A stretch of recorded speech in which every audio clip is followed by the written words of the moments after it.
ഇതാണ് ഇതിൻ്റെ ട്രിഗർ, അത് ആക്സിലറേഷൻ ചെയ്യുന്ന ട്രിഗർ. ഓക്കെ. ഇത് നമ്മൾ എല്ലാം സ്റ്റിയറിംഗ് ആണെന്നുണ്ടെങ്കിലും ആക്സിലറേഷൻ ആണെങ്കിലും പ്രപ്പോർഷനിലാണ്. നമ്മൾ ത്രോട്ടിൽ കൊടുക്കുന്നതിനനുസരിച്ച് മാത്രമേ വണ്ടി മൂവ് ചെയ്യുള്ളൂ. ഓക്കെ. അപ്പോൾ നമുക്ക് സ്ലോയിൽ കൺട്രോൾ ചെയ്യാം, പിന്നെ സ്പീഡ് വേണമെങ്കിൽ സ്പീഡിൽ കൺട്രോൾ ചെയ്യാം.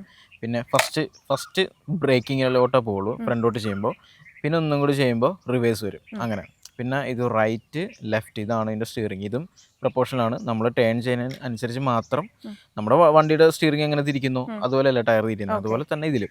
പിന്നെ ഇതിൻ്റെ ഈ കൺട്രോൾസ് എന്ന് പറയുന്നത് ഇതിൻ്റെ സ്റ്റിയറിംഗ് അലൈൻമെൻറ്റും പിന്നെ സ്റ്റിയറിംഗ് എത്ര നമുക്ക് തിരിക്കണം, എത്ര റേഷ്യോയിൽ നമുക്ക് അഡ്ജസ്റ്റ് ചെയ്യണം, പിന്നെ അതുപോലെ റിവേഴ്സ് എത്ര സ്പീഡിൽ പോകണം, ഫോർവേഡ് എത്ര സ്പീഡിൽ പോകണം, അങ്ങനത്തെ ഉള്ള കൺട്രോൾസ് ആണ് ഈ ഒരു.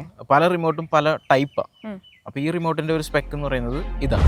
I feel like I'm losing my mind. Is everybody in the world blind?